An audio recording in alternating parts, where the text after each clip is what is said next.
तरफ सुरेन्द्रनगर में ST bus चालक नशो करता मुसाफरो अधवच्चे रजड़ी पड़ा। नलिया भावनगर रूटनी आ बस मुसाफरो रोड पर अटवाई गया। बोरણા ગામ નજીકની આ ઘટના છે। નશાખોર બસ ચાલક બસ મૂકીને ફરાર થઈ ગયો। મુસાફરોએ જાણ કરતા વૈકલ્પિક બસ ચાલકની વ્યવસ્થા કરવામાં આવી। દારૂબંધીના કાયદાનો સરકારી કર્મચારીઓ જ આ રીતે તમાશો બનાવી રહ્યા છે। સલામત સવારી એસટી અમારી સૂત્રના પણ બસ ચાલકે જાણે કે જાહેરમાં દજાગરા કરી નાખ્યા।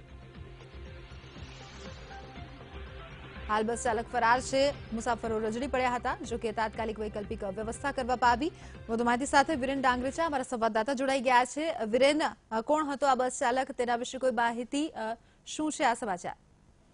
હજી ચોક્કસથી બનશી વાત કરીએ તો નલિયા ભાવનગર રૂટની એસટી બસના ડ્રાઈવરને કારણે અનેક મુસાફરો રજડી પડ્યા હતા। ખાસ કરીને મળતી માહિતી મુજબ લીંબડી તાલુકાના બોરણા ગામ પાસે એસટી ડ્રાઈવર પીધેલી હાલતમાં બસને છોડીને ભાગી ગયો હતો। જ્યારે આ જ મામલે લીંબડી ડેપો દ્વારા અન્ય ડ્રાઈવરની વૈકલ્પિક વ્યવસ્થા કરવામાં આવી, પરંતુ મુસાફરોને કડકડતી ઠંડીમાં રજડવાનો વારો આવ્યો હતો। તેમજ દારૂબંધીના કાયદા છે તે એસટી તંત્રની વિશ્વસનીયતા સામે પણ હાલ લીલા ઉડ્યા હતા। સલામત સવારી એસટી અમારી સૂત્રના પણ ઉડ્યા, ધજાગરા ઉડ્યા હતા। ડ્રાઈવરનું નામ કુલદીપસિંહ હોવાનું હાલ જાણવા મળી રહ્યું છે। જી બનશી। જી આભાર વીરેન, સમગ્ર માહિતી બદલ। કુલદીપસિંહ નામનો આ ડ્રાઈવર છે, ફરાર થઈ ગયો છે।